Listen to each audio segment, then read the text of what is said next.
Welcome to the Agronomy and Farm Management Podcast. I'm Amanda. And I'm Elizabeth. Thanks for joining us today. I don't think we've talked much about forages yet on this podcast, so we'd like to focus on that today. Last year was a pretty difficult year all across the board, and forages were not excluded from that. And this year, we've heard a lot of reports of lower yields, especially coming off that first cutting. So our guest with us today is YouTube sensation, Christine Gelly. She's puts a lot of videos out there on forages, everything from production to weeds, etc. So we're glad to have you with us, Christine. Can you introduce yourself? Sure. Thanks for having me on the show, guys. So I'm an extension educator for Ag and Natural Resources in Noble County, which is southeast Ohio. A lot of people will know where Marietta is, but not know where Caldwell is. Caldwell is the county seat of Noble County, and we are about 30 miles north of Marietta. So we are in Appalachia and have a lot of forestry and pasture ground here, and a lot less agronomic crop production. So I'm lucky that that is my area of specialization and what I really enjoy focusing on, and that happens to be what my clientele need. So a lot of my time is spent on developing written as well as video resources to help people manage their pasture and hay ground. Yeah, Southeast Ohio, once you start to cross over into that area, it's almost like you're in a different state. All the forages on the hillsides make for beautiful views as you're driving through. Yeah, that's part of my favorite part of being here is that's exactly the environment that I thrive in. So we were very excited to have the opportunity to make this home. Yep, I love driving through there because every time it's almost like a vacation going to Southeast Ohio. So you do have the opportunity down there to work with a lot of forages. You see them all over as you're driving through. Could you explain what some of the challenges were making hay last year? Oh, sure. The most upfront issue is just we had heavy moisture through all basically spring through the end of June. And we sometimes joke about making first cutting hay on the 4th of July, but that's usually worst case scenario. But that was reality for a lot of folks out the state, here in other parts of the state as well. As we all know, it was difficult than I've ever seen in my lifetime to try to plant any crops or get anything harvested in the spring. So our production goals in forages are a little bit different when you're dealing with perennial systems and trying to make hay. We're usually dealing with a crop that's already established, and we're really just waiting for the soil conditions to be adequate for us to go out and take equipment onto it without creating a mess. Whereas in other systems, you're trying to get the crop in the ground and planning on harvesting later. The biggest issue with not being able to get in and harvest in a timely manner is our forages drastically lose quality as they mature. Most of what we grow here in Ohio are cool season perennial grasses, so they thrive when the temperatures are below 85 degrees, so that May time is usually ideal for first cutting if the soils can support using equipment on them. And once we get into mid-June, we're starting to really see declines in quality. We have a lot of stemmy and seedy growth, and that really increases the fiber content of the forages and makes them more difficult for livestock to digest. So we run into a lot of issues with nutritional value when we get into late harvest. Were farmers trying to get in there and doing damage to those fields, or was it more that they weren't able to get the hay off at all, maybe a little of both? So what were your recommendations, and maybe even continuing into this year, to kind of combat some of those issues from last year? Yeah, good question, Amanda. It was definitely a combination of both. I think folks who've been in this type of business for a long time, they are able to be a little bit more patient because they've learned from past experiences of getting things stuck or creating big ruts or compacted areas in the fields, and they've developed the wisdom to wait it out. And I think that when you're confronted with that type of a situation, the lesser of the two evils is to just wait, because you can certainly cause more damage by tearing up the soil and the established forage when it's too wet than having one part of your harvest for the season being poor quality. We still have more chances to get second and third cutting. Usually we wind up with drier conditions due to temperature, not really because we have less precipitation, but because it's warmer. Conditions tend to be drier as we move further into the summer and early fall. So we do have a chance to try to make up for some of that poor quality forage. But if we get in there too early and we tear up the ground, we get our equipment stuck or broken, we've created additional expenses for ourselves, and soil takes a long time to heal when we damage it. So I think that the best solution in those situations is just to be patient and wait. My husband's a tractor mechanic, and there are plenty of instances where people were stuck in situations they probably shouldn't have tried last year, but they were eager to get out and try to get something harvested or planted, and the best thing to do would have just been to hold off. Yeah, I think that's pretty similar no matter what your crop is. Yeah. Yeah, I You know do we see a saw lot that. of issues with compaction when people push the envelope a little too far and choose to go in, and maybe they don't create intense ruts or get stuck, but you can certainly see in the years following the areas of the field that are chronically compacted. And most people here have a fairly high clay content in their soil, and compaction certainly is difficult to deal with in clay soils, and it's definitely visible for multiple seasons when you have compaction issues. Yeah, I know around here, we had quite a few hay fields where we had areas that had water damage from early in the year. And then when everyone wanted to go in and patch in, it got pretty dry. So even this year, we're seeing areas in the field that aren't recovering all that well. What recommendations do you have for producers who are looking to improve those fields and get them back up to par?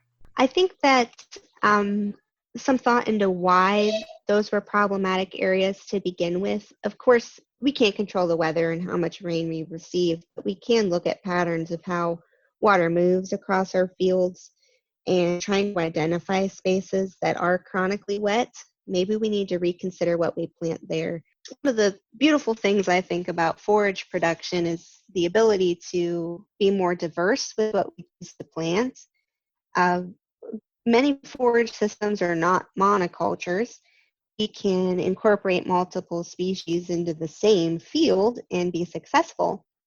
So, looking at those heavily damaged areas, maybe there are better suited forages for those spots that would thrive in case we have the same types of situations again in the future. There are forages that will do pretty well in chronically wet or chronically dry soils, and those are probably the ones we should look to put in those really problematic areas. Some may assume that tillage is the answer to try to repair some of those rutted up or compacted spots. And that's not always helpful either. Usually, when we till in a forage system, we wind up getting a lot more weeds than we started with.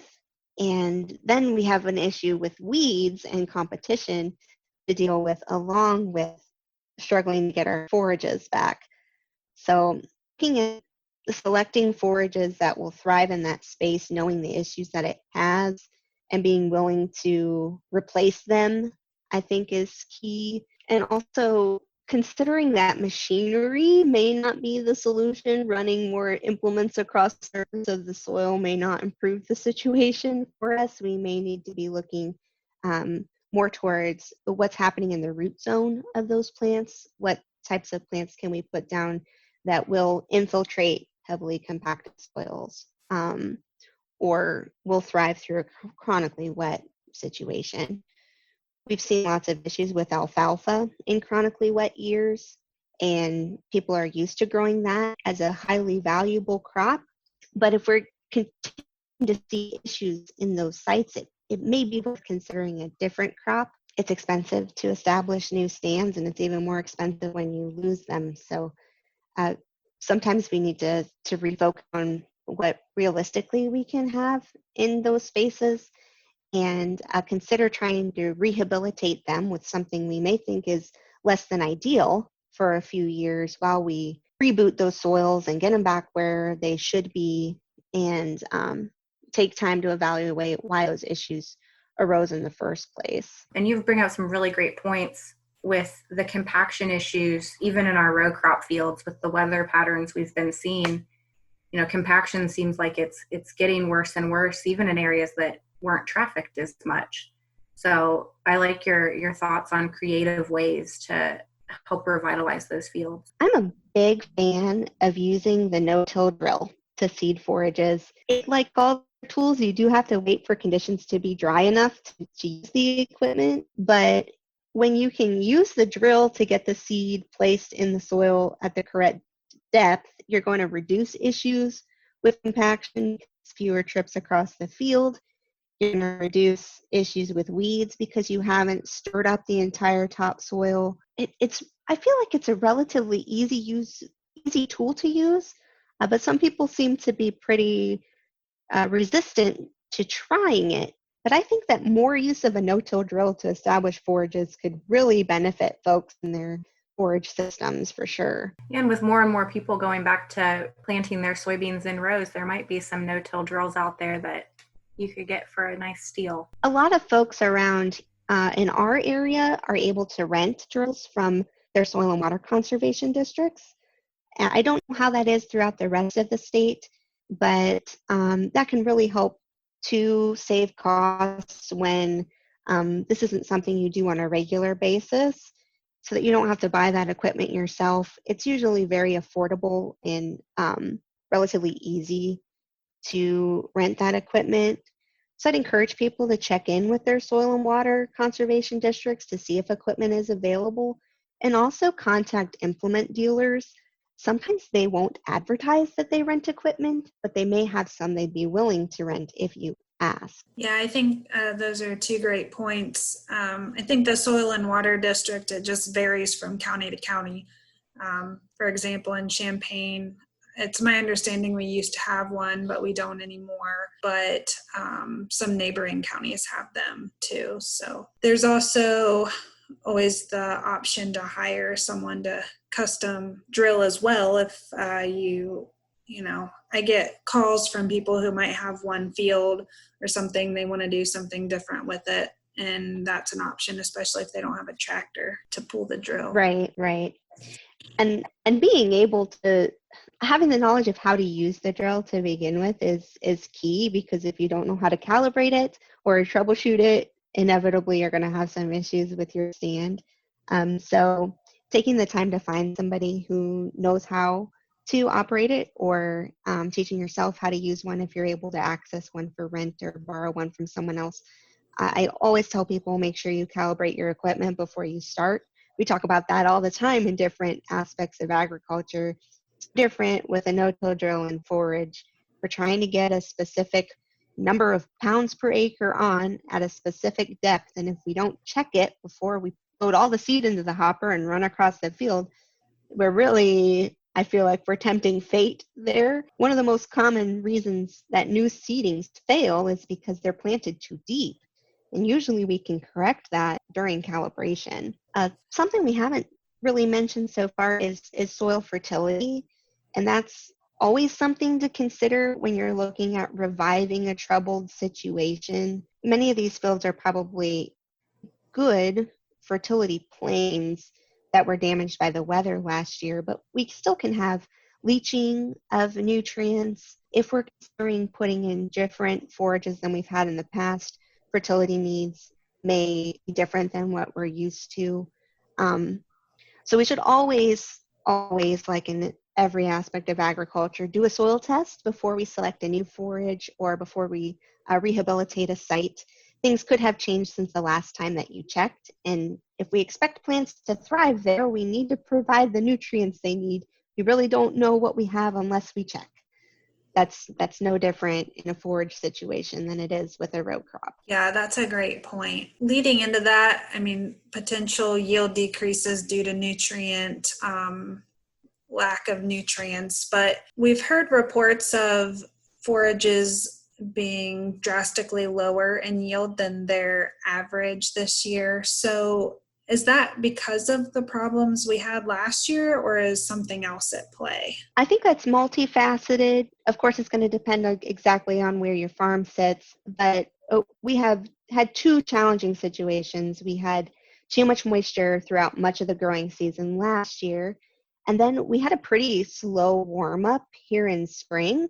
As I mentioned earlier, most of our perennial pastures are cool season grass based, and so they tend to thrive in that 55 to 75 degree zone. And we actually took a long time to get up to that temperature zone compared to most years. We had late frost. From my perspective, where I sit, things are 2 to 3 weeks behind normal in maturing and flowering. And so where we are, we actually had decent weather to get out and make hay at a time when it was appropriate and it was dry enough.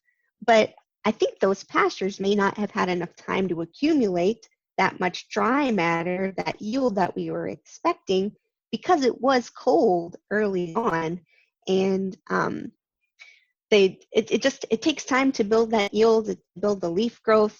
And so even if we're seeing those plants develop into reproductive maturity, there may not be as much leaf material there as what we would normally expect because we had a cold and a slow start in spring. Yeah, that's a good point. I hadn't really thought about it from that perspective. I just assumed that it was, carryover from last year. But when you mentioned that spring was cooler than normal, we had the same thing going on here. Yeah, so if you think about the being in a stressed environment where it was too wet, you finally got some growth back on you in the fall, and you're hoping to come out strong in the spring, and then it's just cold, you're going to have some struggles. There was a struggle to rebuild healthy root systems after being exposed to all that moisture, and then it's difficult to put on healthy, vibrant, succulent growth in the spring when the temperatures are too cold.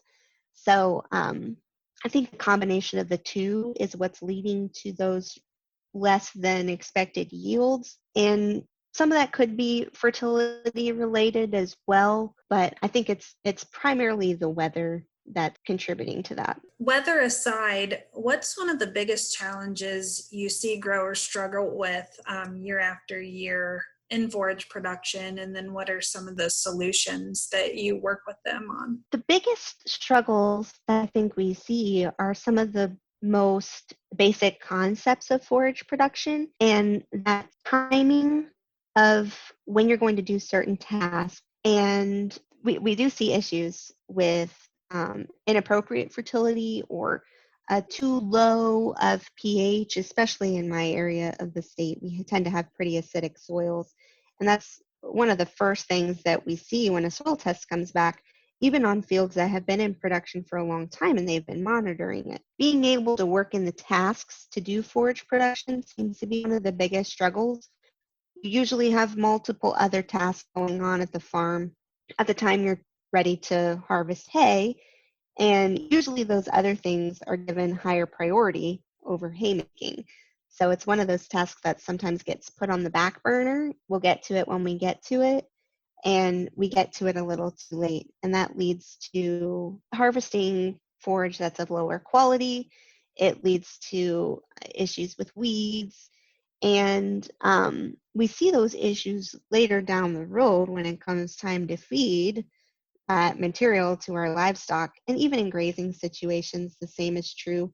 We need to be thinking about how much forage is available for our animals to eat and when we may need to move them or allow that pasture to rest. And it can be difficult to timely manage those aspects of production. I think I've actually seen better management of pastures and hayfields during the pandemic than in a normal situation because people have been home more often and observing those things more closely, and noticing how the timing is playing out and how big of a difference it makes when you do get tasks accomplished, um, when it's best for the plants rather than best for your schedule. Well, Christine, you've shared some wonderful information with us today, and I'm sure that our listeners are excited to learn more from you. So could you share some places where they can find information? Yeah, absolutely. We have a whole series of videos available. It's a video series called Forage Focus. There are about 24 videos available on YouTube. They're on the South Center's YouTube channel. You can search Forage Focus on YouTube and they'll pop up. We've been doing that show for about 2 years. There's a wide variety of topics that we discuss throughout the program. And I'm also available by email or phone if people would like to reach out and specifically contact me with questions or ideas for topics to cover in the future. My phone number is 740-732-5681, and my email is Gelley, Gelley .2@osu.edu. It can be difficult to talk specifics for forages in a setting like this because everyone's systems are drastically different from one farm to another.